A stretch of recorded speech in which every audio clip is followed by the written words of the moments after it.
Hey everyone, welcome back to the Power Driven Podcast. Today we have a special guest, Mr. Wes Beaman, Mr. 2K. Mr. 2K himself. I was like, you're not getting out of this. Oh, man. Did you know when we did Josh's, it was Mr. 4K? So how does that make you feel? Like half a man, actually. Yeah, exactly half. It has been said that when you make 2K, I think you have to make 2K on the Superflow, so I don't think you are there yet, but that's when you become a man. I was close. I mean, 1958. 48. I think my max on the Superflow is like 1856. So you are more of a man. Yes. So we did a little sound bite. You know, it's like, you know, when you think you're the baddest man in the room and then this guy shows up. Yeah, so is mine. And then Josh goes up. And then you see the graph on the Northwest Dyno circuit. And it's like Josh, 4,400. Me, 1,900. And then Myer, 1,100. Yeah. don't forget that. Kind of makes me feel a little better. It was exciting for a minute. It didn't go as poorly for you as it could have. Yeah. I mean, all the parts are still inside, so I'm not mad about it. So a lot of our audience have no idea who is this Wes Beaman? Who's Honestly, the Will? Who's the Myer? I don't know who this is either. You like stumbled by the shop They're like, one day. did you come to talk about the junker drag truck? I mean, why did you show up? They want to know. It's like 2 minutes. Was that new record? I was actually trying to see if I can avoid the junker drag truck completely. No. Yeah. Good luck. So everything ties to the Wes, junker. tell us a little bit about yourself. You reside in Utah. I know that. I've learned that. So we live up in Grantsville, Utah, just west of Salt Lake City. And Beaman Builds is our platform. We have, we're all over social media, but we've kind of set out on a mission to reinvigorate the automotive community as much as we can. So we're very active on TikTok. We are on TikTok live a lot, and we do YouTube, Instagram, all that kind of stuff too. But our whole goal is kind of to inspire, teach, and entertain. So if you guys had a social media mission statement, it would be to inspire, teach, and entertain. Exactly. Yeah. And so anybody that if you think you're going to get rich doing social media, you're not. So have a bigger mission in life, I think. So our goal. Do you have a job outside of social media? Yeah. So I work in IT is my day job, and everything we do for the builds is all at night. We do all things. So it's like a side hustle kind of. It is absolutely side hustle. So we spend literally all of our time. My wife, Debbie, does all the editing, all the hard work, I would say, it's pretty easy to get, go wrench, talk to people. It's like, if you guys ever see us at an event, Debbie is literally running around in 1,000 different directions, taking video, running a drone. And I'm talking to people at the tent and getting the truck ready. So it's like, I think I have the best job ever when it comes to how we do this. She keeps saying, it's like, hey, can you do this? I'm like, I'm super busy. The truck, I got stuff to do. I got to turn off the key here in like 5 minutes, the tune, But we've kind of just spent the time. We use the vehicles as a platform to really try and get people. So we do diesel trucks, right? Side piece is our main attraction, I guess, to the channel. It's our first big channel build. So your truck's named Side Piece. I mean, some of our audience, they don't have any idea what Side Piece is. I mean, they've heard of a side piece, but not the type of side piece. Yeah, so side piece, bright orange truck. Currently, we did 2049 on the power driven diesel dyno. So what model year is the truck? It's a 04, so 3rd gen, 6.7 Cummins. Pretty traditional build.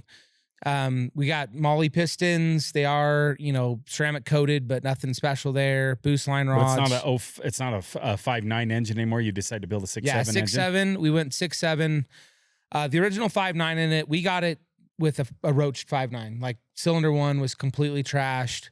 Took it out. I had this hope that it was going to be like a head gasket or something like that, or maybe a hung injector. Opened it and it's like, nope, this is a scrap bin. At the same time we were picking up the truck, I kind of saw the future. And we got a 6.7 block. It actually came out of a mining cart in Colorado. So while we were up there, we got the 6.7 block, or actually a full 6.7 motor. Swapped it over to be, front gear train, all that good stuff. And built the truck. I forgot those would have rear gear train on them, huh? Yeah, so it's got the SAE housing. So we have a video talking about how all those differences work. I actually like the industrial blocks. Typically, you can find them for super cheap. Honestly, the whole engine assembly we got from you guys. So pistons, bearings, all that kind of stuff. We have a set of boost line rods, stock Cummins crank, Pretty wide tolerances. I will totally say I used some of Josh McCormick's videos, help guide me on what the clearances should be. 98 over an 80 setup right now, 450 overs, XP600 CP3 from industrial injection. And I mean, yeah, it's one CP3, single CP3. Wow. Yeah, single CP3. I think we're ringing that thing out pretty good though. we're right about the end of what it can do. So a lot of people that have been in diesel for a while and made, you could say, big horsepower. I mean, 2,000. I personally have not made 2,000 horsepower in a dyno before, and I've been doing this a long time. You say that, and I love to give you crap about it, but you are like the brain behind a lot of the Godfather. And so to say you personally haven't done it is not quite fair. But yes, I didn't operate the truck. I didn't TIG weld the pipes. You didn't drive it. Okay, that's the difference. I built the injectors and the cylinder head for it. Okay. But I'd say it's pretty close. Actually, might have built the engine, the last one that blew up. You built the one that blew up. The last one that blew up, I built. Hey, and I made 24 before I let go. Right there, Mr. 2400 himself. So, but a lot of people, they've been in diesel performance a long time before they get any kind of serious power numbers. So, when did you start in diesel performance? Like, is this your first diesel truck? So, I've definitely had diesel trucks, but not nearly to this build. This level of build. So I've done hot rods for years. So that was, my entry. I've been building engines for 25 years. Hot rods, are you talking like Tim the Toolman Taylor, like 40s, or are you talking like muscle cars? What are you talking about? I've honestly done everything over the years. I've had tons and tons of cars, but mostly like muscle cars. Like right now at the house, I have a 66 Ford F-250 with a big block, 68 Camaro with an LS swap. I run a Jeep called Westegate. That's an LS swap, like 600 wheel. So like I done a lot of gas stuff, big block Chevy, big block Fords, lots of LSs. And I will say that engine building is pretty universal. Like getting into a Cummins, it wasn't like, oh my gosh, this is so different. It's like all the parts are pretty similar. The holes for an injector instead of a spark plug. I mean, overall, pretty similar. Would you say it's easier with the Cummins? A lot of people say that diesels are easier. But I don't know what your experience is. I'd say yes and no. Like the inlines, I've built inline 6 gas engines as well. I think all inline 6 engines are pretty easy, honestly. The coolest thing is the balance on an inline engine is super easy. So yeah, I'd say in some ways they're easier, but ultimately they're pretty similar. Interesting. Most everybody, I haven't met many people that started with hot rods and gas performance and came to diesel. Usually it's like they're the working man with a truck and they're like, oh, you guys are your stupid little, gas your trash. I'm a diesel guy. And then they start getting into diesel trucks where you're the opposite. You're gas cars, but you had diesel trucks probably to haul your crawlers and stuff. And so I've been doing gas stuff for a long time.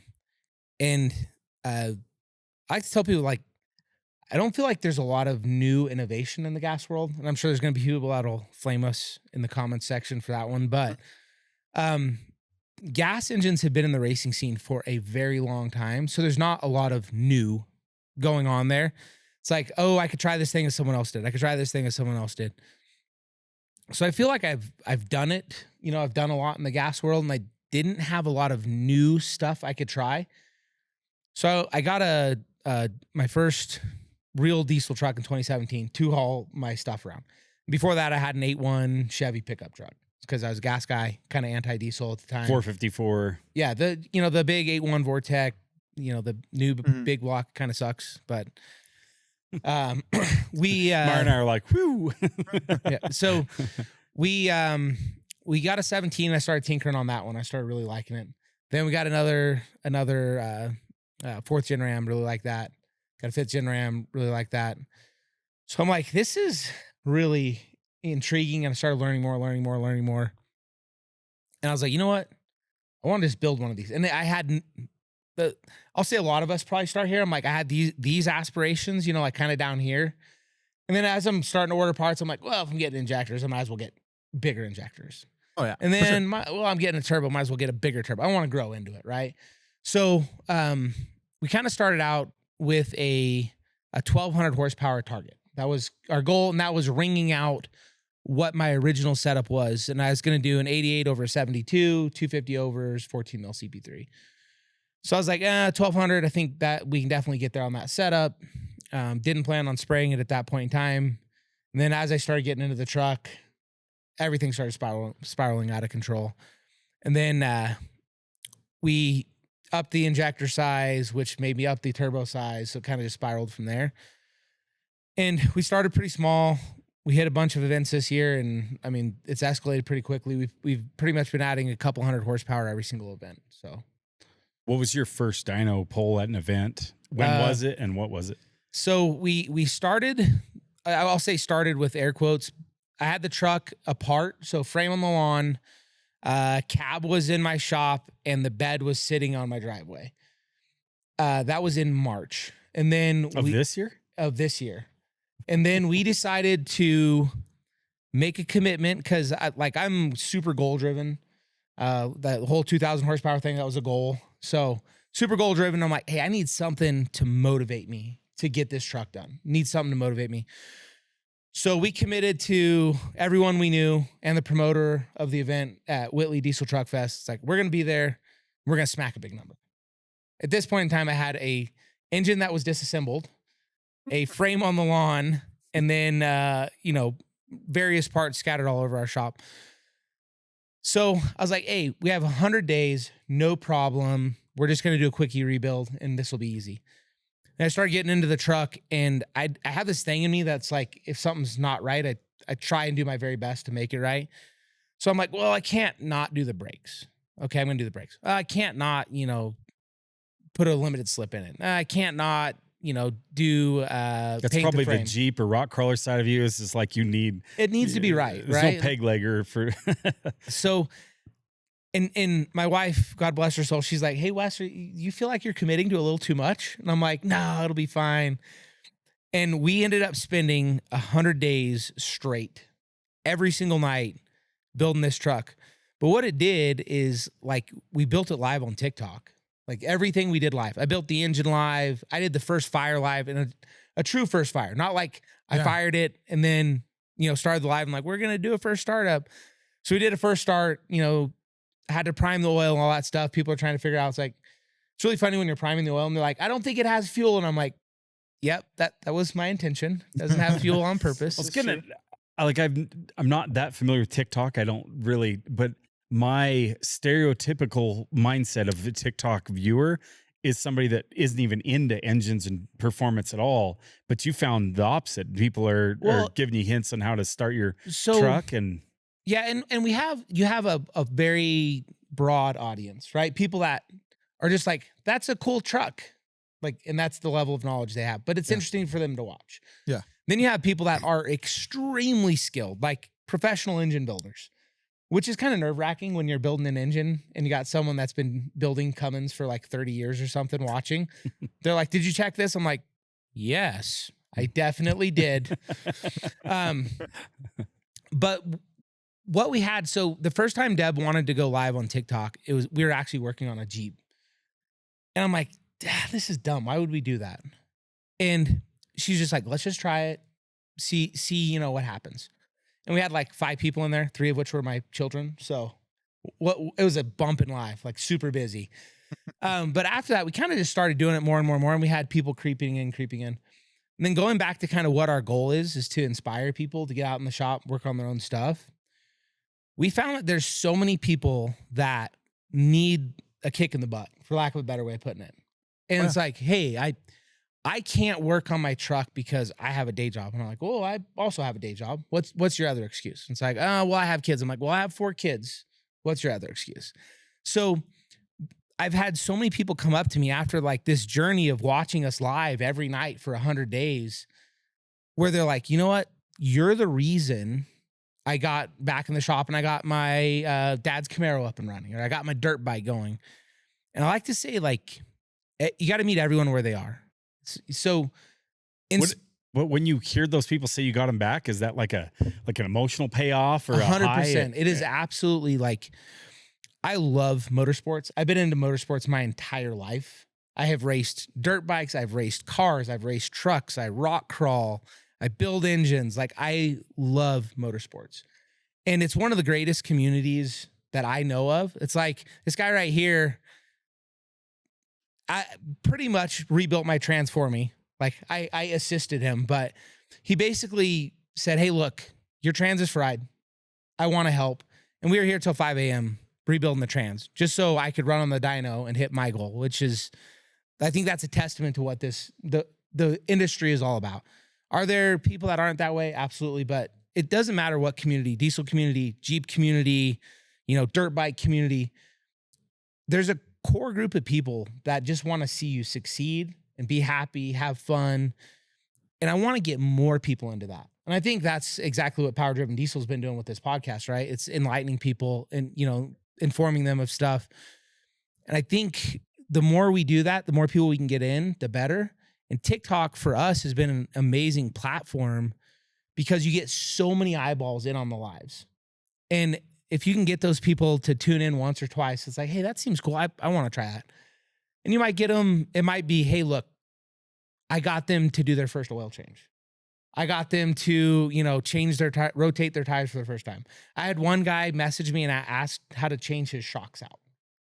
And like, happy to help. That it's awesome that you're trying to do that yourself. So I think did you tell him you like take the nuts off and the bolts out, and it's quite simple? So that same guy, after he got his shocks done, he messaged me back and he was so excited because he hit a snag, right? Like I told him, it's super easy. Here's what you do. He hit a snag. And you know how like if you cut the strap on the shock, it's kind of hard to get him back in there. And he told me this whole story about how he had to like finagle it in there and use a screwdriver to get the holes lined up. And it's like, we take that stuff for granted, but that person is really proud of that. And I guarantee they're going to do more work on their own car now because of that. So that's what we're all about, is just trying to get more people into it. We try and help everybody we can. Yeah. I mean, that's awesome. And it's true. Even for me, like I would say I'm fairly mechanically inclined, but like you go home, you eat dinner, you're sitting on the couch, you're like, it's 10 o'clock. I kind of just want to be lazy. But if I was scrolling TikTok and I ran across a live, I'm like, you know what? No, I'm going to go out in the shop and I'm going to go finish my project I'm working on. Because the moment the hard part is getting in the shop. As soon as you start. Once you start in the shop, you're like, dude, yes. Like you're in your element, you're having fun, and you're out there till 1 a.m. or whatever the time is. And you're like, ah, crap, I do have to get up for work in the morning. That's amazing how many people are like, yeah, we just put you on the shelf in the background while they're in the shop. Yeah. And it's like, awesome. Like I couldn't ask for more than that. Yeah. I mean, that's a lot of time. That's all people need. Wow. So you build truck this year, go to a couple dyno events. You end up finishing the year at our shop of all places. Well, and like, I can't tell you how grateful I am for you guys to let me use the facility and like, let me finish my quest. I was super disappointed with missing it. Like we missed it by 52. It's your 52 horsepower short of the goal at the last event, which was the Diesel Fam event here in Cedar City. Yeah, you could have drove out to Wisconsin though. I mean, it's a little bit of a drive, a little bit. Just a smidge. I think I pretty much burned through all my PTO this year doing all the other events. Yeah, and it's like we came in, greeted with open arms. I actually took Todd's bay from his race truck for an evening. Pushed that thing out. Actually, to be fair, there was a deal. We're like, okay, so Todd's race truck's in here because we need to pull the trans and go through it just to double check everything. I was like, I don't think you'd appreciate it. I was just like pushing it to the wayside. So let's pull the trans first. And that way it can be done. And then we can justify pushing it out and pushing yours in. So that's what we did. First, we pulled your Todd's so you trans. actually helped Todd pull Todd's transmission. Yeah, again, you're on a short list. There's a select few people that have been allowed to work on that vehicle. So the next record that truck breaks, I'm basically taking credit. Pretty sure it was me. I asked him, I was like, what's it like working on a record-setting vehicle? And he's like, not like this. Yeah. I expected different. It's got some age. It's got some character. It's got some character, a little bit of age. But honestly, is it also surprising how not fancy a truck has to be when the chassis just works? And it's oddly achievable. Yeah. Honestly, that truck is a testament to technology from 10 years ago. It's like 15, but probably it's crazy like how well some so basic works, and it just does it. A couple newer odds and ends. I do have to say though, like one of the things that I've been surprised hanging out at PDD the last few days is how enthusiastic everyone is here. It's like, it's really cool to find a brand that, one, they race their own trucks. To me, that's a big deal. And two, it's like the people here are truly enthusiasts. It's like you and I were geeking out over cylinder heads and porting and stuff like that. And then Myer's giving me like all the down and dirty on how to make a trans actually hold power and lubricate better. It seems like everyone here really is a true enthusiast.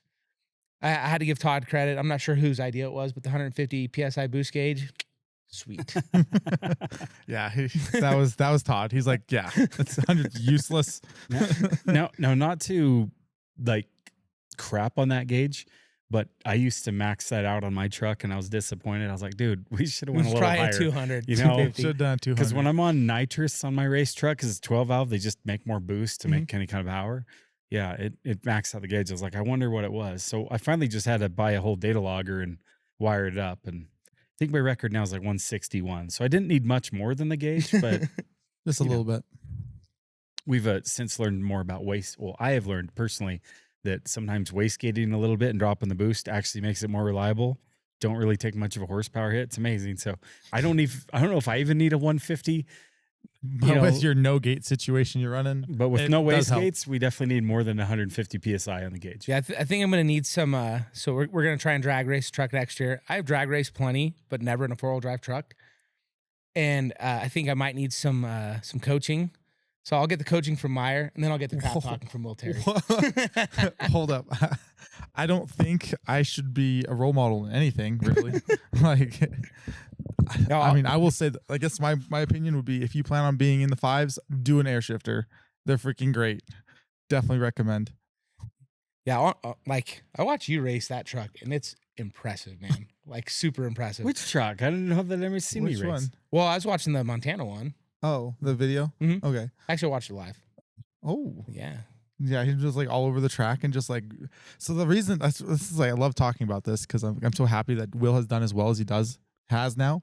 Like, Will used to try to drag race, and he'd have a spool button and then a scramble button, and his commentary after the race would be like, oh yeah, I tried nitrous, like I launched it, and then I hit he's like, I don't know if I was still on the spool or if I hit the spool later, but then I hit the spool and it didn't really feel like much, and I hit it again and it didn't really seem like much, so I let that one off and I hit the scramble and did this, and I felt, oh, I could definitely feel that one, and then my block cracked. And that's like the narration of every pass Will has ever done. And so I was like, well, like, if you want to be fast, you want to be consistent and do well at 590, you need something that just you set your tune up in the pits and you go out and see what that does. You shouldn't be like, going down the track. I'm like, actually, I think I'm gonna try this time. Like, that's not how that works. And then he did that 570s off the trailer. It's a win. Yeah, my goal next season is to increase the power some more. And then I definitely want to do some sled pulling and some drag racing. Mm-hmm. So, and I've never sled pulled, and that just sounds like fun. Well, everyone I've talked to that does it, so there's actually quite a few people that are kind of in our group. So we have a Discord for our Beaman, we call it the Beaman Builders community. And like, it's kind of cool because there's people in there that are experts at everything. So we got like expert sled pullers and expert power stroke guys and expert Duramax guys. So like all the questions I can't answer, they can. So it's really cool to have that community, but we have like 2 high-end sled puller guys in there, and they know everything there is to know. So I told him that I wanted to sled pull, and he's like, oh, well, you're going to have to do this to your truck, this to your truck, this to your truck. I'm like, okay, I want the truck to still do other things, not just be a dedicated sled pull truck. So it's like, the 38 spline axles, the locker, I can get behind that, but some of this other stuff, it's just a little much. Yeah. And that's the problem, is if you want a dedicated, like a drag race rig that drag races well, it's like, it's hard to have both. Like, you can definitely drag race and do well at it, but when you start wanting to actually like go really fast, you're adding a lot of weight with all your sled pull stuff. Well, and all, like, my truck's still full interior. Yeah. And it's like we were thinking about taking it down to the track in Phoenix. And it was one of those where I'm like, I'm not doing that until I have new axle shafts in it, because I feel like I'm going to break something. So like, I wanted to do drive lines and axle shafts. I think your factory stuff would be fine on a drag strip. 70 factory. I just get rocking. scared. What's it gonna do? I don't You're not know. gonna lose a wheel. Well, So my rock crawling experience tells me that I'm good at breaking axles. I mean, I've broken a lot of things. So far, axles has not been one of them. So before I came down today, I was actually fixing one on the trail for Deb.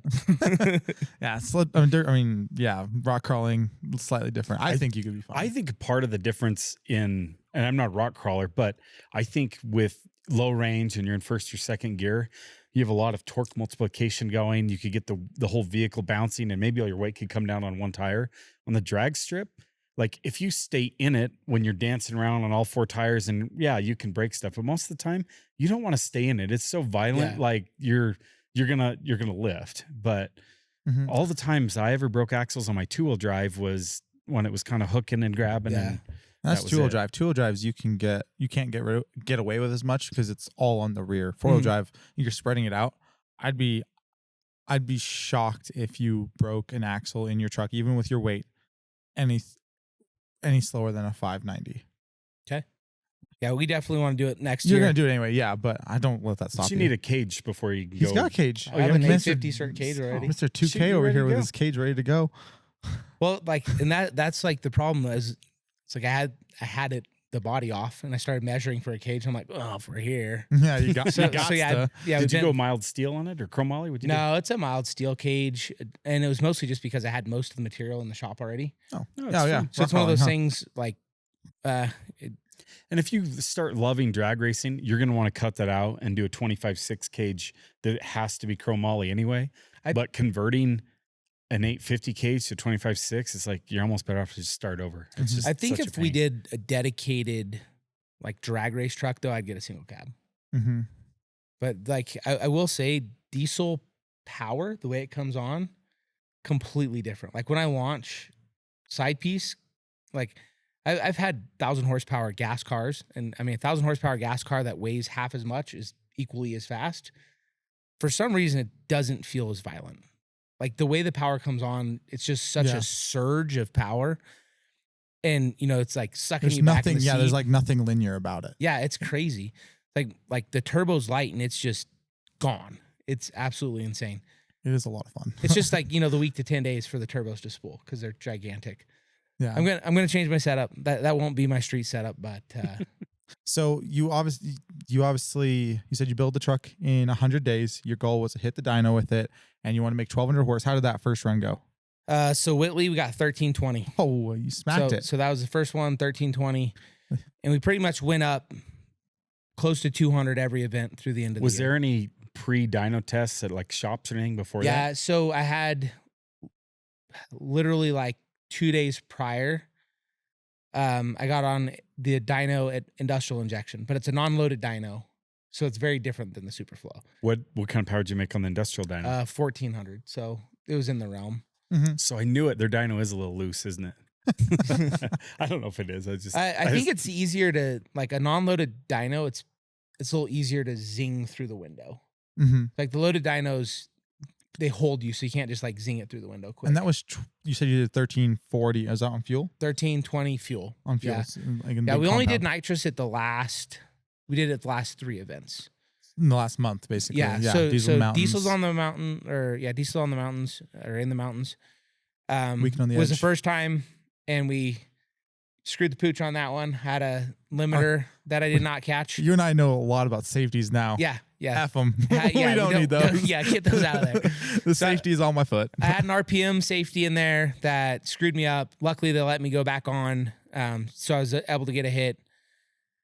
I didn't know it at the time, but I didn't blow a boot, but I definitely Unset to boot. it was like all the way at the end of the tube. So I think that kind of hurt us a little bit on the power. Weekend on the Edge. What'd you do there at that event? What was your number? Your I score think it was 1547 on spray. But it was like you did almost that much on fuel at this last event, right? Yeah, 1545. So the big difference though is I think I was having trouble holding the boot on. So on Weekend on the Edge, I had Are these I- like Mishimoto boots or something, or what? Which are they? they're a WC Fab boot. When he blew the boot at Weekend on the Edge, he's like, I keep blowing this boot off. I pointed out, I was like, oh, there's your problem. Yeah. And what, I did- did he get the joke? Yeah, he got it. I did have a PDD boot in the shop, but it was so close that I needed like almost like a silicone coupler. It was so tight together. So Weekend on the Edge, basically. You fix that, right? Those little metal expansion rings, you just pull a couple off and then it'll slip on deeper. That's how I fix that. But I didn't when you're have doing that. when you're doing custom crap, So I did. I didn't realize that the boot had like come off. So I just tighten the clamp. I do have the PDD clamps, like the HD clamps. So I cranked that down, and then we did blow the boot again at Weekend on the Edge, bigger number. But what I found is on the intercooler there was no lip. You know what I mean? Like normally you have like a good ring. yeah. So there was like a tiny little bump that was trying to hold it on. There's no way at 100 PSI boost that's going to happen. So our choice was pull the intercooler and I can weld a bead around it. Or, since I already pulled the intercooler, just put on Vangeon clamps. So we went Vangeons all the way. And I think that was the big difference for this last event is going, like a true HD style clamp all the way through the system. Now, there's a few brands of those, but for the people that don't understand a Vangeon, that's basically two couplers with the O-rings on them, and then there's like a little sheath that goes over the top, and then a clamp, so they can move. But it's basically an O-ringed coupling that's flexible. Yeah, it's like a mechanical connection at that point where they give them like an 800 PSI burst rating. And try as I might, I don't think I'm hitting 800 pounds of boost. So, and those performed flawlessly. My buddy Cooper, Exotic Fabworks, helped me with that one. Vibrant ones? We Or actually what didn't brand? use the Vibrant ones because I couldn't get them in time. Like this was literally like I needed. I know they rate theirs at 800. What other, does everybody call them 800 pretty much? Or? Yeah. So I got high quality Amazon next day specials. Nice. So it's Evil Fab. Oh. And what's funny is like I have Vangeon clamps like on my horn and the Evil Fab ones, and not gonna say anything, but they look really similar. So noted. and they're about a third the price. They still have the 800 PSI boost rating, and they held beautifully. I think we hit like, I don't know what, 126, 128 the other night. Yeah, 126. Yeah, 120, and maybe might even round to 127. But yeah, 126. So I mean, they held on. They did that, so. and I can't complain at all. I will say, the violence with which a nitrous hit comes on in a diesel truck, I don't know how people drive the drag strip with that. It's not the same, but when you let off, the foot brake, sure, but you have a trans brake, oh my gosh, it's amazing, because you go from 0 to 1 point whatever G's or more if you're good at drag racing. But for us, it's like 1 point or decimals, maybe, I don't even know. But like my truck it only pulls about 1.36 G's. But Todd, I was looking over his data log. That truck pulls 2 G's. He hit That's 2 crazy. point something G's with that thing, and not just like at the line, like a couple points along the way. Like he drops to the acceleration. My peak acceleration on my 570, I think he's in third gear before he drops to the 1.3s. Yeah, definitely top of second at gear.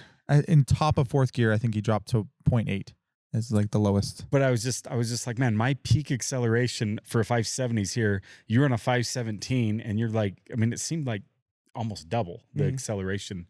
It's crazy how much harder and faster you have to, as you go faster and faster. Well, and that's one of the things people don't get, because they're like, oh, it's 590 to 570. That doesn't seem like much. 570 to 520 doesn't seem like that much. It's a monumental change. Oh yeah. Like the amount of horsepower and traction you have to go from, let's say 4 or 5 tenths, that is a huge difference. And then I think people get lost a little bit with the whole 8th mile thing, because we've both ran our trucks out at the track in Las Vegas. My truck, when I was running about a 590 tune-up, my truck had run about a 930 in the quarter mile, about 145 miles an hour. Todd ran his normal 8th mile, which at that time was about a 540, led off at the 8th, coasted, going slower through the quarter mile than he did through the 8th, and he's running 830s. Well, so we're talking low 8 second versus low 9 second, and really all it is on the time slip was 0.5 seconds in the 8th. It was like almost nothing. Well, I think people just are like, oh, 8th mile, that's 1/2 of a quarter mile. You did it in 5 seconds, so that's a 10-second quarter truck. It's like, no. No. Very different. Yeah, one of the things that's been getting me, and one of the reasons I actually started really like getting into the diesel stuff, is you go to these dyno events, And you see lots and lots of trucks in that like 500, 600, maybe a couple 700s. And it almost seems like, not, 500 horsepower truck, no, but not a big deal. You put a Hellcat on the dyno, it's going to be pretty close to that. Yeah. It's like the baddest street car on the road. It's like this guy's literal hay hauler has more horsepower than your Hellcat. and it's crazy too, because like you're like, oh well, this thing weighs nothing, or like you've seen all the TikToks where they're like pushing the car with their finger, and they're like, oh yeah, it only has 200 horsepower, but those TikToks, and I'm like, but 4-wheel drive, bro. Like, line up. Well, I think there's some misnomer that these trucks are slow. It's like, yeah, they're heavy. They're not slow. They're not slow. Like even my tow truck is not slow. Oh yeah. So it's like I think my truck weighs over 9,000 pounds, but it's 600 plus horsepower at the wheels, and it'll beat most vehicles until the icing has to shift. Then they're gone. But for a second there, I'll be in the lead. I really want to take. We've gone to like the airstrip drags in Junction, and there's a lot of muscle cars there. And I mean, if you have 1,000 horsepower 4-wheel drive pickup, you are the fastest thing there. I mean, like there's Camaros with blowers, like 68 Camaro, kind of like your 69. Yeah. There's a couple guys there with a blown big block. One guy, I mean, full on belt driven, 871 or 10. I don't know what size blower, but big blower hanging out of the hood, sounds nasty, and they go and they're like running high sevens, and that's pretty fast for the other gas cars. Yeah. And then tow trucks and some of our street trucks are there and they're running like low sevens, like which is like light years ahead of them. And then a fast truck, kind of like yours, dude, they're running, basically up to your traction limits, deep sixes really easily. Yeah. The whole all-wheel drive versus two-wheel drive thing that Cletus did recently, and then we had a diesel truck represent. Yeah, I think that put diesel performance on the map. And it's like, yeah, Cletus platform definitely all gas. I'm sure that's most of the people, but I think that put a lot of people on notice, and I guarantee there's going to be more diesel trucks there next year. Mm-hmm. Well, they did it again like last week. Yeah, they just did it again. So a year ago, that's when Nathan Wheeler and Crazy Horse won. They just did it again Wednesday of this week, and he got in the semifinals and got knocked out. And honestly, looking at it, I think he had the fastest truck again, but his lane wasn't as good, and the other guy cut a really good light, and he was a little bit, I don't know if he's late, but he definitely looked late at the start there. And I think and even then, like an F-150 won.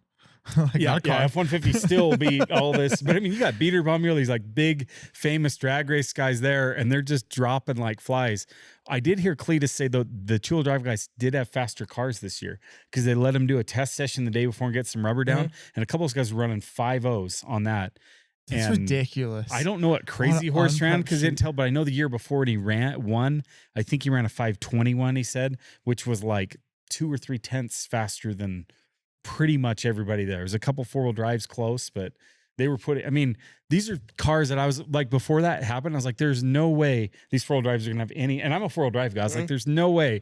These like no prep guys are awesome. And when you get them on small tires. Yeah. I mean, you even look like Nathan Wheeler posted a draggy screenshot, and he like covered up like the numbers. I mean, because he's trying to compete, but it showed it was an 8th mile pass, and it showed like the G's the whole way, and he's holding like 1.5 G's the whole way down this unprepped track. I'm like, this is ridiculous. That's awesome. Remember, I told you my 575 is 1.36 G's peak. If he's holding 1.5 G's. It's just crazy. I enjoy watching no prep, but it like the close races, it is hard to tell who won. Oh yeah, yeah.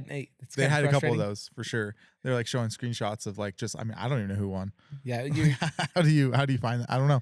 And so as a we'll go down to the no prep event in Vegas and we'll watch. It's really fun, but sometimes they don't kick the win light on right away until they're like lining up the next group, and I'm like, wait, I couldn't tell who won. Mm-hmm. So it leaves you like unsatisfied, so to speak. So what events are you guys going to be at next year so I can follow you around? Next year? They haven't posted the schedule for NHRDA, but that's the West Coast drag race. We try to hit all those events. Usually the first one is in Phoenix, and it's usually Southwest March. Truck Fest or whatever. So that's all drag racing, and that one's what's that? Diesels in the Desert? Is that the one? So that's they call it the Phoenix drag Desert racing. Diesel Nationals. Yeah, sorry. That's actually in Chandler, Arizona, but basically Phoenix. They're all kind of connected there. Drag racing there. That's something that's awesome. Is we have Vegas, and it closes down their track like test and tune and stuff in like January, February, but it's back open March.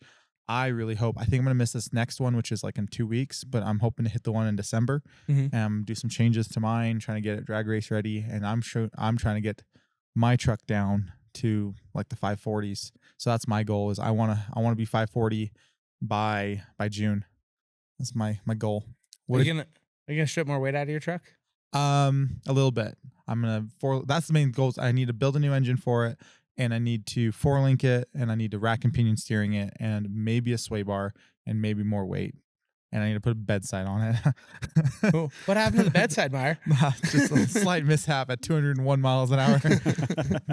Tire came apart. Did not like it. But so you obviously, you put your truck together, try to get to a dyno, but you put a cage in it. So you knew what you were going to do. Oh, yeah. What are your goals? So I would like this next season just to get more familiar. Like I'm really comfortable with building that engine and making it hold power. Like I'm more comfortable with that than drag racing a diesel truck. That's new territory for me. I'll fully admit it. It's like, I don't think the skills are transferable. Like drag racing a 3,200 pound car versus drag racing a 7,000 pound truck.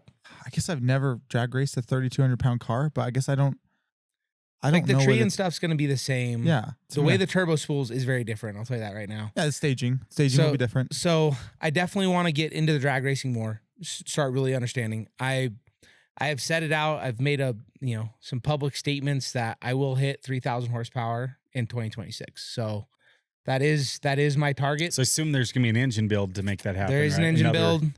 We're keeping kind of what that engine build is kind of secret, holding it close to the chest. We'll be starting that later in the winter.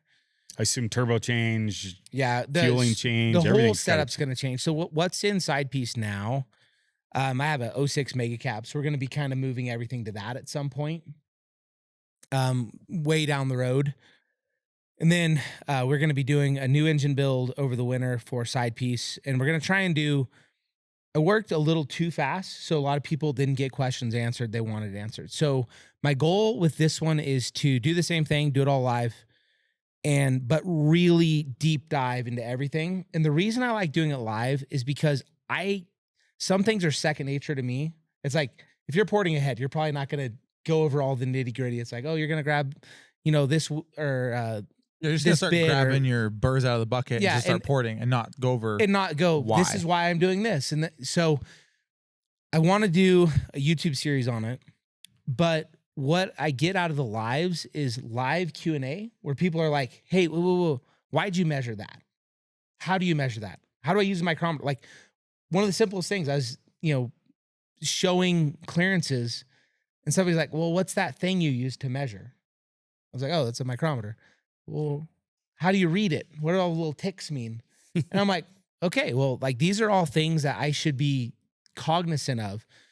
So we're going to try and do literally every piece of the engine build 100% live. So I'll measure all the clearances live. And that's a lot of dedication. Like a lot of people don't realize that. That is a crazy amount of dedication. And honestly, you're putting yourself out there for lots of criticism, right? Like I'm sure I do things. Oh, I'll be on there talking crap all night. there might be a couple other people I know that might pop in as well. So here's what I want to know. You're piston to wall. How many hashes do you do? Like on the tape measure, it's like, I don't know. Just like how many of these? Yay big. Yay big. But yeah, I really want to do that engine build and show everybody what goes into a high-end engine build. And it's transferable. Like, oh yeah, what I'm doing on that diesel is very similar to the gas stuff. So we're also going to be doing a Firebird, my son's Firebird. We have a 1,200 horsepower LS we're building for that. So we're going to be showing that live. Is that aluminum block or iron block? What is that? Good old 6.0 cast block. It's like they hold boosts like nobody's business. But yeah, so they're cheap. They come out of trucks. Yes. I think I paid $800 for that block. But yeah, bigger engine build. I'm definitely going to be doing a lot more events. Trying to put myself out there, learning drag racing, dirt drags, sled pull. Kind of want to try it all. I understand all the risks involved. People are like, you're going to break stuff. I'm like, bro, I've been doing this for a long time. You're like, I'm used already to breaking stuff. Nothing's new. So I'm just super excited to get into more stuff. I can't thank like everyone in the diesel community. There's been so many people that have helped me. It's like I didn't, learn all this stuff overnight. I have had some great mentors. You've helped me.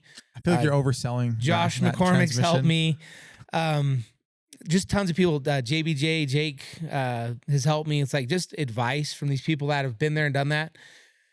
And I wouldn't be going after this 3,000 horsepower goal if I didn't have people in my corner that have already been there. They have more knowledge than me, and they're willing to share it. And I think that's one of the things in the diesel industry that has frustrated me the most is not a lot of people are willing to share information.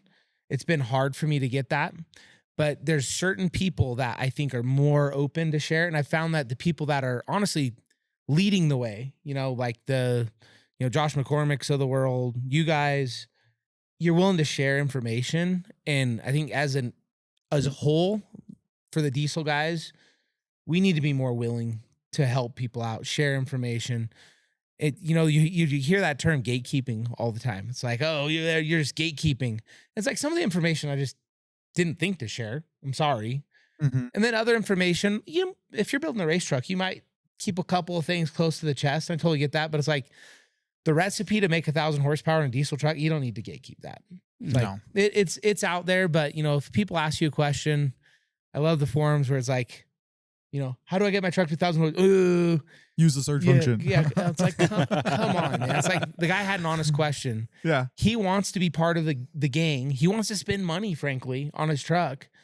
It's like, help him out. Give him some good guidance. One of my favorite things, I don't know why, every time the forum comes up, I always want to tell people this because it's my favorite one.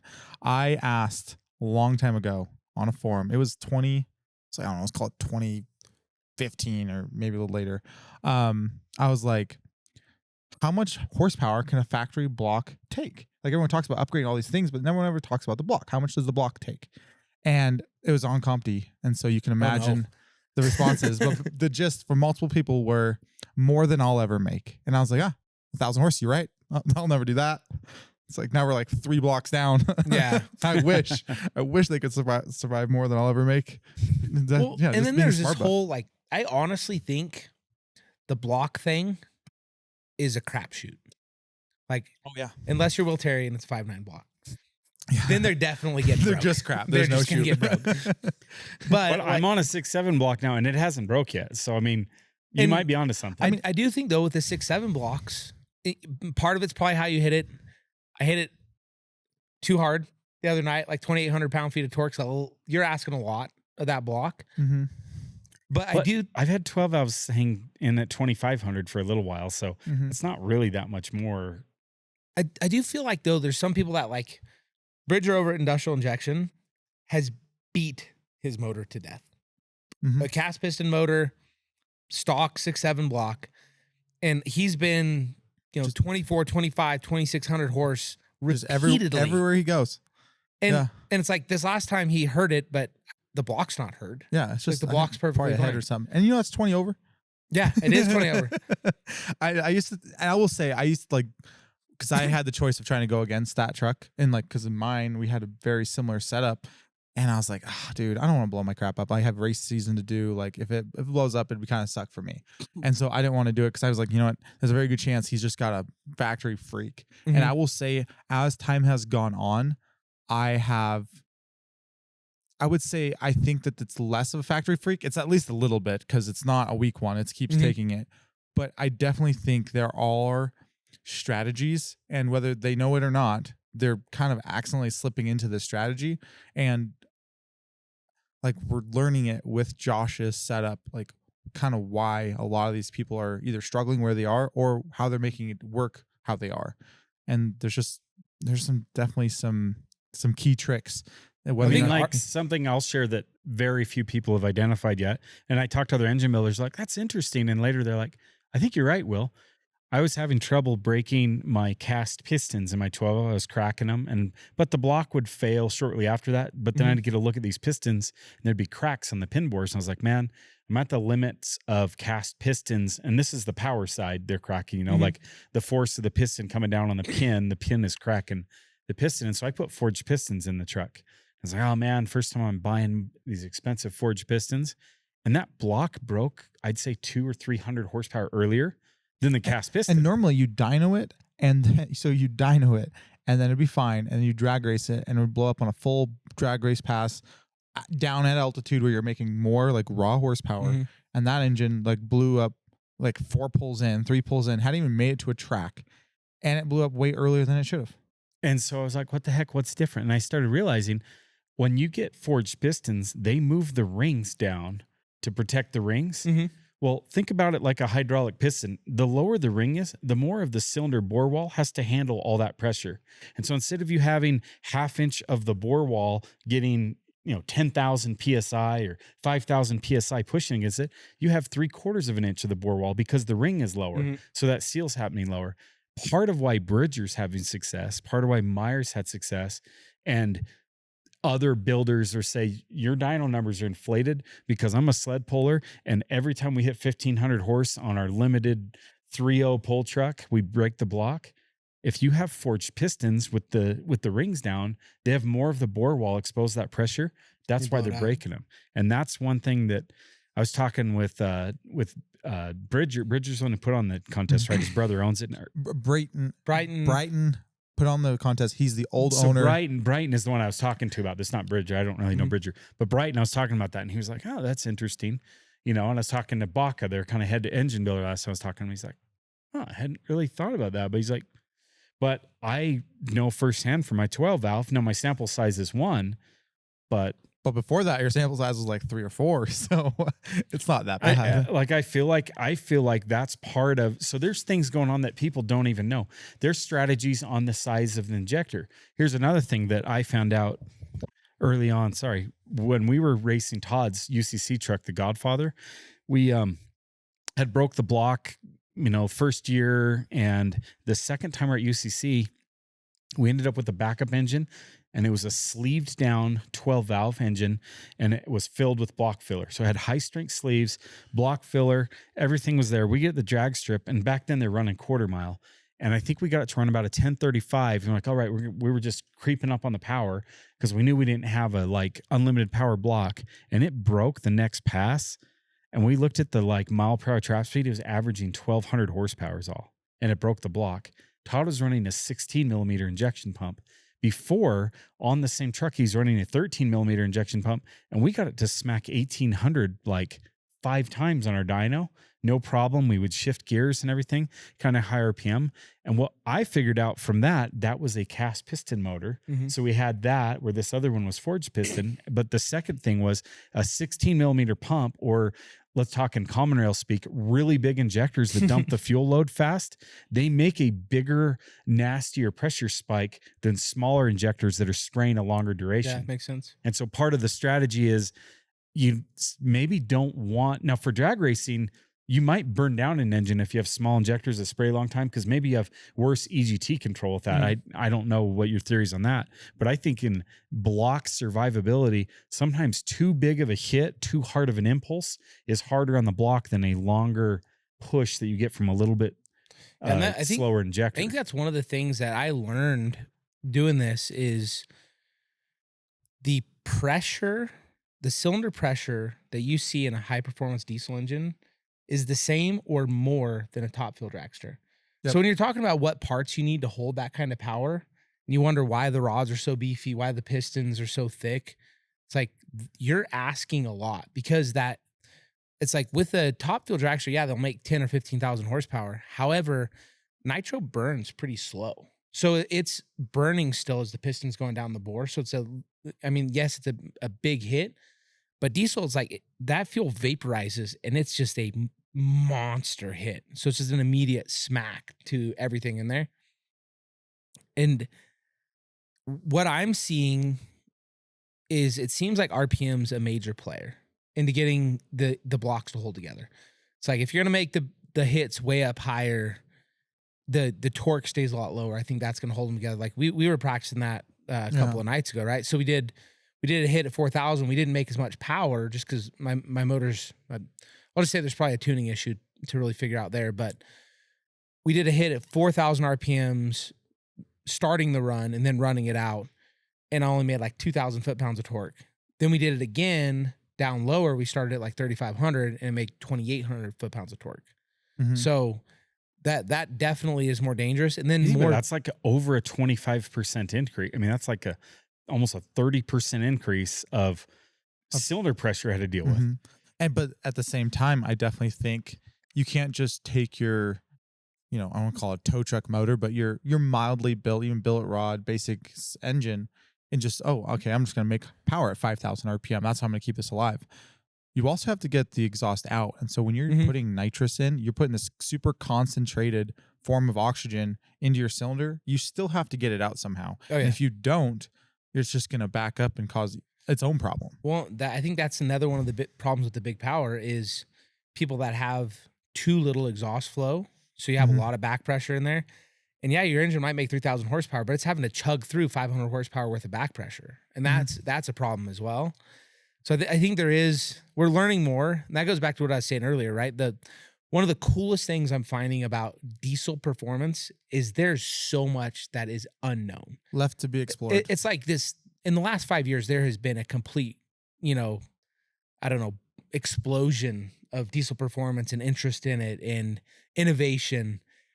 And you're seeing these power levels increase dramatically. And people are learning new things on how to get them to hold, how to tune them better injector technology. Like everything is just creeping up.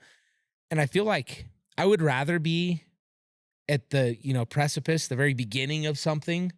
And, maybe I stumble upon something cool that no one else has done. It's like I've tried a few things from what I know in the gas world, and it's failed just spectacularly. But that's part of the fun, right? It's like, I'm asking people and they're like, well, we've never done that. Why would you do that? I'm like, I don't know. You've never done it. Maybe it works better. And it didn't, but yeah. And like, I would say, especially a couple years ago, I had that opinion of like, I could try to make the mousetrap better, but there's far smarter people than me out there trying to do the same thing 5 years ago. Like, if it worked, it would probably have been done by now. And then you start thinking about it, and you're like, well, why wouldn't it work? Yeah. Why wouldn't this idea work? And then you do it and you're like, dude, it actually works really good.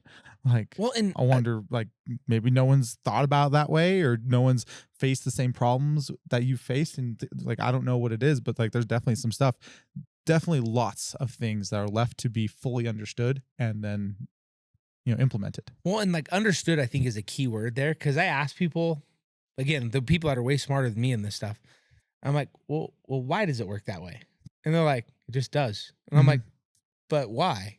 like there's formulas that work, right? There's people making big power, but it's very interesting. Like the nitrous strategy that Firepunk's using, like that was new. No one had ever really tried that before. Now everyone does it. Yeah. And I think there's still probably hundreds, thousands of those things that people can find, that there's just opportunities for us to explore. And it's like, if I'm going to be doing something, if I'm going to be playing with trucks and engines, I would love to be the guy that, finds something new. And I'm not the guy that's going to be like, I'm going to hold this, I'm never going to tell anybody. It's like, I found this cool thing here, like I think, keeping things, like verifying they work before you put them out in the world and have people use them and screw up their stuff. It's like one of the things everyone did that I had seen is valve reliefs. Like everyone does valve reliefs. I've always been anti-valve relief, and that's more in the gas world just because you get hot spots and it creates detonation. And so I've always tried to just stay away from valve relief. So when I built my motor, I just tried to build it with no valve reliefs. And I got everything to clear, everything worked good. A little smaller cam, I assume. What cam do you have in there? It's a 188 220 Hamilton, but I'm using wide bowl pistons, so you have some extra clearance in there. So that's the only reason it clears with no valve reliefs. But if you read on Hamilton's website, that's a drop-in cam. But you have to be at the absolute max of Cummins spec for valve face depth and all this. Yeah, like, and I it's wasn't. not really a drop-in cam. Like I tell people all the time. It's like, no, Hamilton says it. I'm like, I have no problem with Hamilton. That is not a drop-in cam. That is in a rare occasion. All you gotta do is just run way too much piston protrusion and half shear your crank. Your Problem crank solved. Runs like a champ. Leaves witness marks on the piston, and it's fine. Yeah. It eventually, like 40,000 miles later, the valve breaks. It's okay though. Like it was your tow truck. It's not like you're going anywhere important. I will say, like the Cummins engines are way more forgiving when they're hurt. It's like they're hurt doesn't make 2,000 horsepower anymore. It makes 1,700. And it's like, wow, you're pretty resilient. Yeah. A little too close to my heart The there. one thing, I mean, diesel's getting come up. I do feel like as far as like burnout contests and stuff, they don't have quite the noise and the exhaust They note that a don't. gas engine. And it's just like, I mean, I remember I bought a 1971 Dodge Charger with a built big block, and it was a legit 10-second drag car out of Vegas. And I bought it to come and swap it. And people all the time in the comments, hey, when's that going to be done? Well, it's still a work in progress 5 years later. But when we got it, we put it on the dyno, made a YouTube video. I mean, it sounded like 1,000 horsepower. Wicked. I think it did like 330 to the tire is all it would do. I was just like, what? All this bark and no bite, man. It was just like so defeat. I will say, like, high compression engines, like gas engines, or blower big blocks, you're never going to beat that sound. And it's like, if you think of compound turbos, they're basically putting two mufflers in your exhaust. So you're never going to get that loud. Like, one of the things I get asked the most is like, how do I make it louder? I'm like, you can have no turbo. Have you ever ran that thing with an open manifold? GT55. That's how you make it loud. Like maybe like a 10-foot exhaust. You can't point it up. You got to point out like off to the side. It's got to be pointed at the thing you want. At the crowd. Yeah. That's how you make it. It's obnoxious. Whenever I put a single GT55 on the shorty, it's ridiculous. So one time we were dynoing a John Shirado's truck here, and I had to go home for dinner, and I live about 7 miles from the shop. And they were there dynoing, and he had this forward-facing exhaust because it was on the dyno that they had made so that it wouldn't throw the exhaust in the dyno. And I was outside, I was like watering my garden or something right after dinner.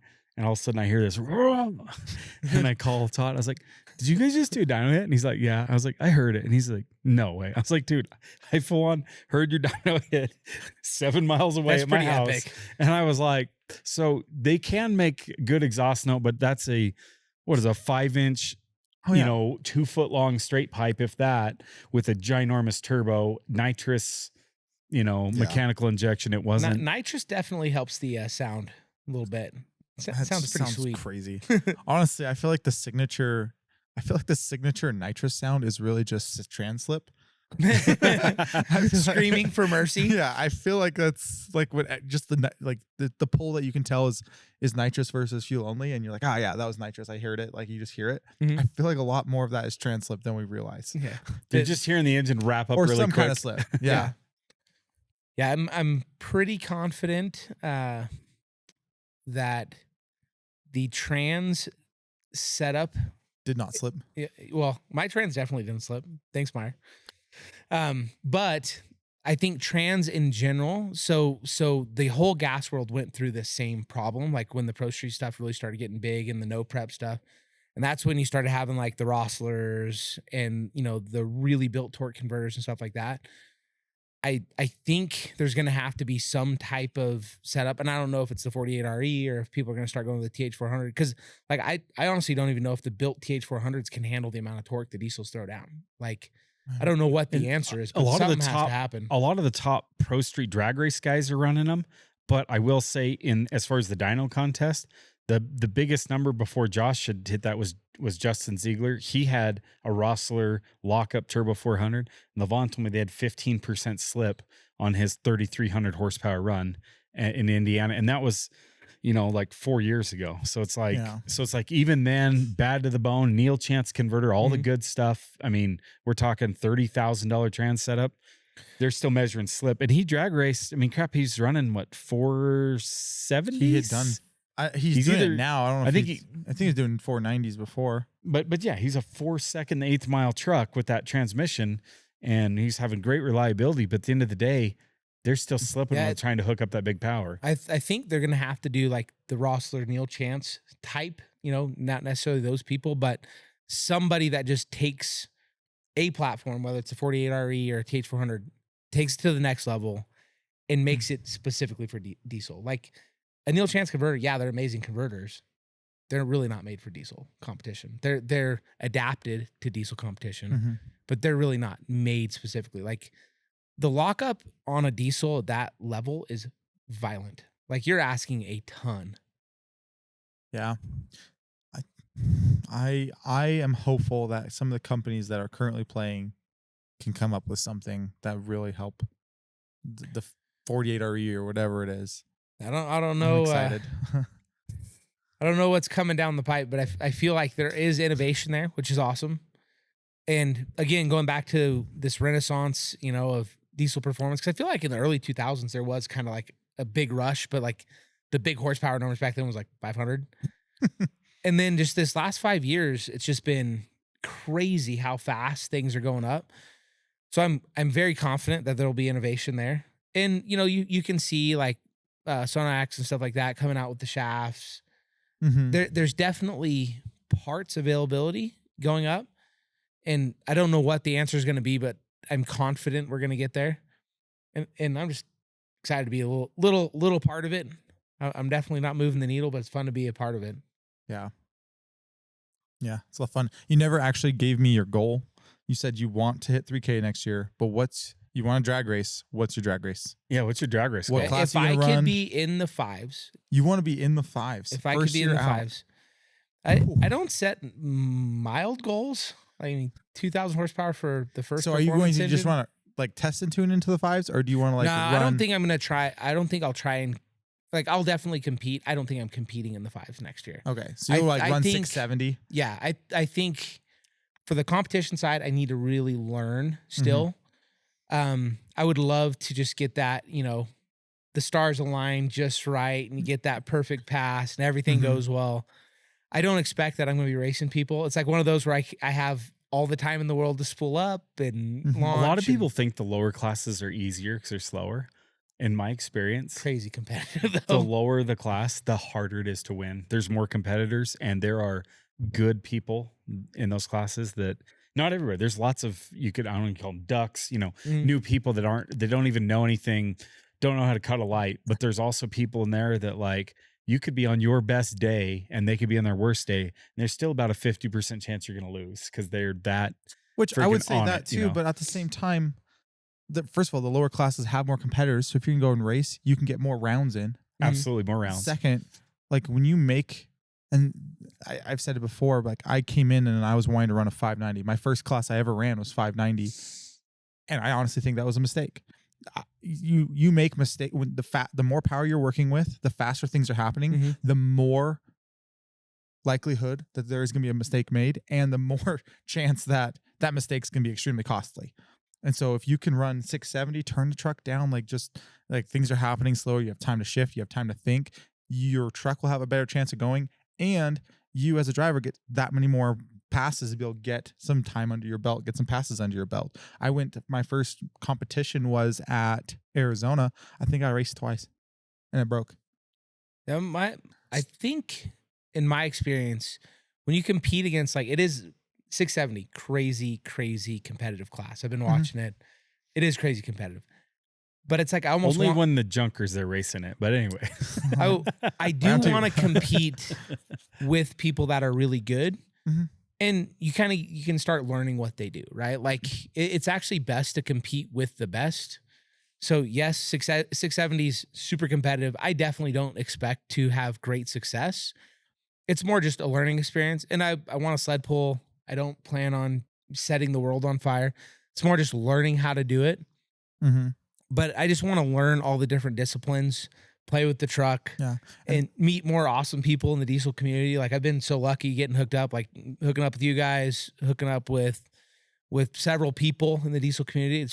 It's awesome, honestly. Everyone's been super helpful. I feel like, especially the people that are competing at a high level, it's like they want more people competing at the high level. It's like you want more people playing the game. Oh yeah, for sure. And I mean, I was talking to Josh about it when he was here last. Like, I think the people at that high level have struggled. They know the struggle. Oh yeah. And they know like they know what you would be going through, and they're like, yeah, here's some information. Hopefully this helps. So you don't have to do the same crap that we did. Well, and it's like it is very expensive to do this stuff. And like to do it wrong is just a gut punch. It's like, hey, I built this engine and I blew it up. It's like, that's a gut punch. Or I bought these really expensive turbos, totally wrong combination. It's like like that kind of hurts a little bit when you and yeah, you can resell stuff, but you're 20% discount, you're gonna be buying more. It sucks. And then you got to fab it all up again. There's just so much for sure. And I think of like, and Todd's not dumb, but I hear some of the mistakes he made when he was first starting out. To me, I was like, that's such a rookie mistake. Well, first of all, he was a rookie back then, but like back then it was also like not well documented. Like, yeah, I think we're to the point now where like there is, if you want 1,000 horsepower, here's the recipe. If you want a fun street truck, here's the recipe. It's like there's a recipe out there. People still get it really wrong. It's like, I want to do a single 488 as my daily driver. It's like, oh, okay, good luck, sir. Yeah. But I do think there is some documentation out there, but I've been blessed to have some of the people, that are higher up in the industry willing to give me advice. And I feel like it's not me. I don't think I'm special. I feel like, like you, Josh, those guys, Will, they give advice to everybody. It's like I hear Will on the lives answer the same 50 questions over and over and over every time. But it's like you have the knowledge and you're willing to share it. And I think that's how we move this whole industry forward, is share what you can. It's like, that's what I've been doing. I'm going to have Myer on. He already was on once, but we're gonna teach some stuff. But it is super fun, having the opportunity to teach people. And I like to say, like, a rising tide raises all boats, right? Like, the guy that's just getting into it, he just wants to do a drop-in turbo for the first time. It's like, okay, well, that's the start of pulling the thread. That guy's building an engine at some point. Yeah. It's like, just give him some time. I shouldn't say guy. That person is pulling a thread. And it just snowballs from there. But it literally is good for everybody. There's more competitors. There's more events. There's more people buying parts. So it is a win-win-win-win-win if we share information, help people get to their goals, even if their goals are small. It's like, I want to hit 400 horsepower, 450. It's like, I want to build a junker drag truck. Like, whatever it is. Yeah. No, I want to beat C6 Corvettes for less than $4,000. Mission accomplished. Yeah. Back in the day, all you had to run was like a 13.3 to beat most of them in Vegas. And I mean, I want to say, you're talking about like running 670 and how competitive it was. Sure, there's some competitive, there's some really good racers there, but I don't think I'm that great of a driver. And I drove the junker for the first time ever in Arizona. I went a couple rounds before I had an engine issue that cut the power out halfway down the track. Like, I was on my round to do it again. And what's nice when there's so many competitors is you can still make it a bunch of rounds and you can have a great time doing it. Well, I mean, with that many people too, you're bound to have some breaks or a buy or something. You know what I mean? Get lucky.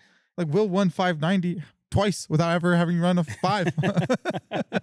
Consistency of being 6. My 6-second truck was 590. He just had to go A to B twice. And like, it doesn't matter what he had done. Like, one guy broke out and the other guy broke. I'm the champion. He's like, this is too easy. That's why I say the lower classes are harder. You can't do that in lower classes. You have to, obviously you had a little tuning issue, kick in, you lost, Yeah.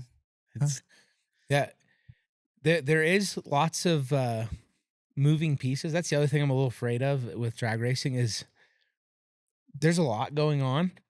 And the thing I'm having with the diesel trucks is the power delivery. It seems like a recipe to lose traction. Yeah, I get we have 4-wheel drive, but even 4-wheel drive, sometimes I'm spinning tires. So I'm excited to try it on a prep surface. I haven't been there yet.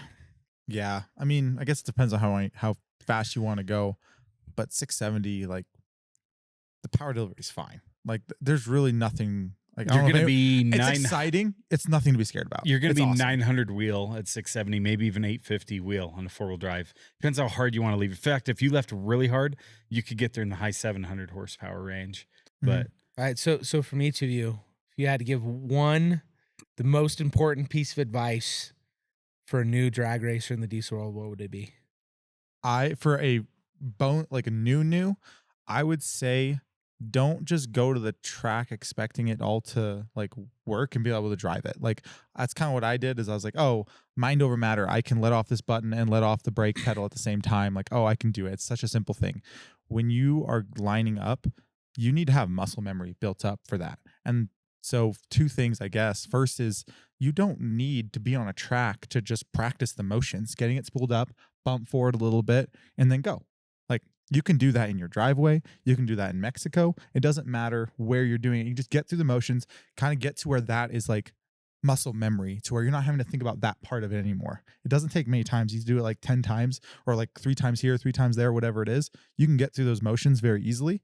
And then I would say set yourself up for success. And that's going back to where I felt like I had a staging limiter on my steering wheel and I had a brake pedal that I was holding. And so I'd floor it and I was going to let off the brake and the button at the same time. It just doesn't work. Like some people can do that. I am not that person. And I know multiple people that are not that person. Like Griff, he was going to drive the junker and I told him, I was like, right now how it's wired, you have to let off the brake pedal and the button at the same time. He's like, that's not a problem. Like super easy to do.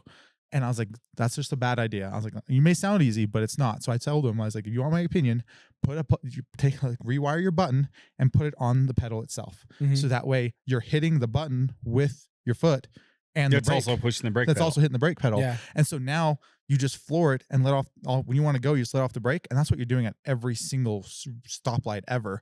And so it's much more natural to do that. And now you don't have to think about it. And I was like, now, like if you look into drag racing, you know, your reaction time, the shorter distance the nervous system has to travel, your thumb is much faster. It's faster at moving, or your fingers are much faster at moving, and it's a shorter distance. So your reaction time is way better when you operate a button with your fingers versus your foot. Mm-hmm. I was like, so leave the button on the shifter, or on the steering wheel, wherever it is. And that way you can practice. But that way, if you forget, it's still on the brake pedal. And he's like, okay, sure, whatever. And so he went down the first time down the track. He's like, yeah, I was grabbing second and I was still holding that button. Wow. He's like, you were absolutely right. He did it because he like trusted the opinion, but he did not think he needed to. And then he did it. He's like, oh yeah, I was grabbing second and I realized I was still holding the button.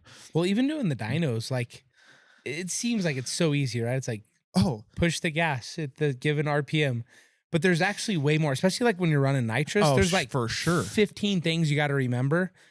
And it's like that hit at the Diesel Fam event. It's like I had my hand on the shifter, wasn't paying attention, and I knocked it into neutral on accident. It's like, luckily it didn't cause any damage, but like that's the kind of stuff that happens. Like you're looking at, you know, like for me, I'm looking at boost and RPM, and I always look at my nitrous to make sure it's armed. And it's like I'm going back and forth, back and forth, back and forth. And finally, when I let it go, everything happens in a second. Yeah. It's so fast. So it is the same. It's different, but the same type of thing where like there's more going on than you realize. Mm-hmm. And you do kind of need that muscle memory. Yeah. And I would say dynos are far more nerve wracking. I know it sounds weird, but you're in a little container and there's so much going on around you and you got to just be looking at everything and be like, well, I guess it's time. Wow. Yeah. And you go, please hold together. Yeah, and there's just like nothing to take your mind off anything. Mm-hmm. When you're going into the track. I mean, when I'm rolling into the staging lanes, I'm like, okay, I really hope I've remembered everything. And so another great tip, write down everything you need to do. Write down, make sure it's in four-wheel drive, make sure write down I'm in the right tune, write down your data logging, whatever it is, your lockups on, write down everything. That way when you're rolling up, you can go down through the list and you're like, okay, my brain doesn't even have to think about any of that anymore. It's done. I can focus on the truck now. And then you just roll up, and then when the light turns green, you got to go. Like there's no time to think about, oh, should I do it? Should I not? Am I ready? No. I forget turning on my data logger all the time. Everyone does. Like I'm like, oh my gosh, something went on that run. I need to go look at the log, and they look and hit record. It's like, dang it. That's super common. And that's what's nice about I would say that's a big thing too is if you're going to get a data logger, get something that automatically data logs. So you don't have to think about it. Like when you go to drag racing school, because Todd was we signed up Todd, and so Will and if you want to go quicker than 10 flat and a quarter mile, or 635 in the 8th, you need to have a license, like a competition license. And so Will, Josh, and Todd signed up to go, and Todd was on vacation or something, so they signed him up, and turned out he just needed to renew his license, which he didn't need to take the class for. So well, we have this class, Myer, you want to I know you're driving a 12 valve, so you know it'll be fast, but you want to take this class? I was like, cool. So I'd never really been on a track before. I was like, cool. So we get to drive a dragster. It was really cool. But it's funny, you think it teaches you a lot about drag racing. It really didn't. It taught you about your body and how to better drag race and be a better drag racer, I guess. But now I forget what I was gonna say there. Oh, like when he was talking about, he's like, you think you can multitask, you can think about different things at once. No, your eye can only look at one thing at a time. Mm-hmm. So if you're looking at the whole bulb, you're actually looking at different parts in the bulb. And when your eye's moving, it's turned off. Yeah. So look at one speck of the bulb and don't change it. Because Yeah, that I've way, heard once that it before. changes, you see it. Because if you're looking at different parts of the bulb, you're blind between the changes. So that way you don't get dizzy. Your brain turns off your eye input while it's changing positions. Second thing is, So you cost yourself reaction time is what he's if you getting at. think you can think about different things at once, you cannot. Your brain rapidly goes from thing to thing to thing to thing. And so you might think that I've done, like, I'm pretty sure I got it all. I think I got it all. Okay, whatever. Let's look at the light now. In the back of your head, you're still going through and thinking about those little things, and they're there. Those thoughts are there. Maybe it's even problems with your personal life that they're there. You're thinking through them, and it's going to ruin your I'm going to do a terrible job, and my wife's not going to love me anymore. Yeah. And you'll have a terrible reaction time. And so it's like, just like, if you have your own issues, like, leave them at the door. Mhm. And then if, like, you have a list of things you need to do, write them down, get them done, and do not and then when you get to the bottom, you just know they are done. I don't have to think about that So anymore. when prepping for a dyno hit, I never thought I needed a checklist, but I kept forgetting crap. So my wife, being the loving woman she is, she's like, we're making you a checklist. Oh yeah.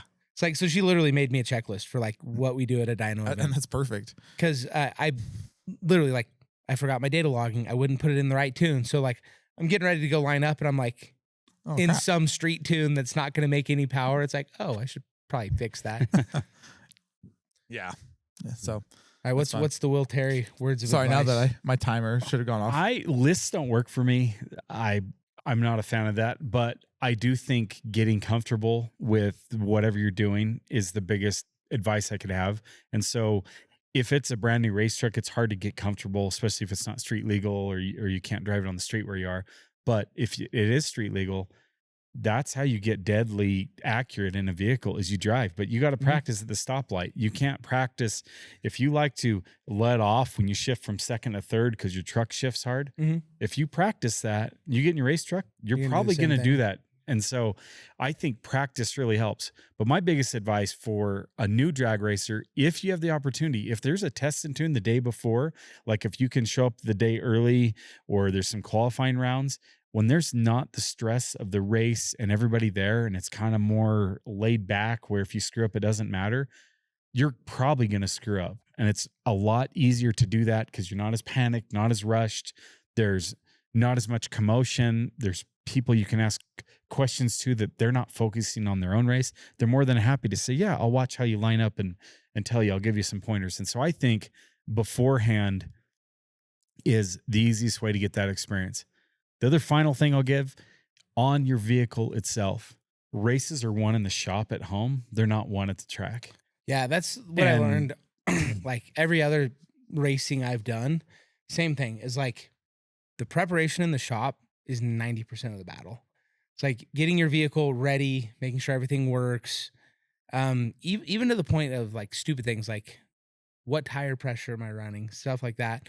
I do think all of it comes into play in that preparation, especially if you're doing a full race weekend that's far away from your house. It's like, yeah, I have a race trailer. It's like, okay, well, does it have everything? No. Like even, we're down here right now for Trail Hero and we're doing rock crawling. And I thought I brought a bunch of spare parts and plenty of tools. And then, we have a trail break and it's like, oh, I don't have that part. Oh, I don't have that tool. So it is that preparation ahead of time. So hopefully you don't break. And then even if you do break, hopefully you brought everything you need. Yeah. But Very well, guys, true. we are way we're way deep over. into this podcast. But I guess, I don't really have any parting thoughts or anything, but I think we should wrap this up. So anybody, do I have a second, a yay, a nay? Yay. Yeah. I just want to say, I do super appreciate you guys. Like obviously letting me use the facility, letting me, helping me hit my goal. Myer helping me rebuild the trans. Like we were hell bent on hitting our goal for the end of the year. That wouldn't have been possible without you guys, the facility and your help. So I really, really appreciate it from the bottom of my heart. It means a ton. I have, all of our people were so excited we hit it. So thank you very much. I'm glad we could be a part of it. Like that's I didn't do what I wanted to do, so I'm glad you did.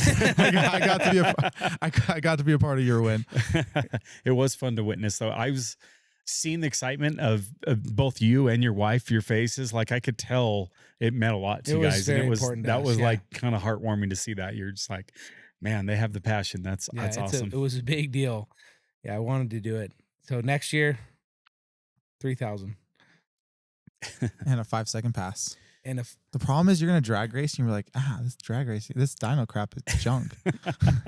well, I mean, it's not. I'm not new to drag racing. I know I enjoy it. Uh-huh. The problem we have here in Utah, though, is it's a drive to get there. It's like Oh, yeah, for sure. there was I don't know 6 dyno events within 3 hours of our house. It's like I got to go 6 hours to drag race at any good track. And I talk crap, but like drag racing itself is way funner. The dyno events, dynoing and putting your truck up and doing well on the dyno in front of everyone else is cool because it's like your time to shine. Mhm. This is your 5 minutes of fame, whatever it is. But what's awesome about dynoing is that it's a much more social event. It You is. can go around, talk to people. Even Josh, who's like Mr. 4K and like going to go up and smack, he had 5 hours to just talk to people beforehand. and it wasn't that's like why a I bunch like of it. prep or anything like drag racing. You're hopefully your stuff's working, but you're still doing checks between rounds and Mhm. getting the truck cooled down, checking data logs, doing all this stuff. And then if something's not working, you're fixing it. Whereas dynoing, you're one and done. Well, and you're not really in an area where the people watching are. You know Mhm. what I mean? Like when you're drag racing, you're in the pits. Oh, yeah. They're on the stands, so you don't really get that interaction. At a dyno Very event, true. they're meant to be. Yeah. The dyno is part of the event, so you're just kind of in the crowd. Yeah. People come and hang out, and I really enjoy it. That's one of my favorite Yeah. parts is meeting people, talking to people. Everyone's got a story to tell about their truck or their experience, so I really enjoy that. And now Will's like, you guys are way over your time. Yeah.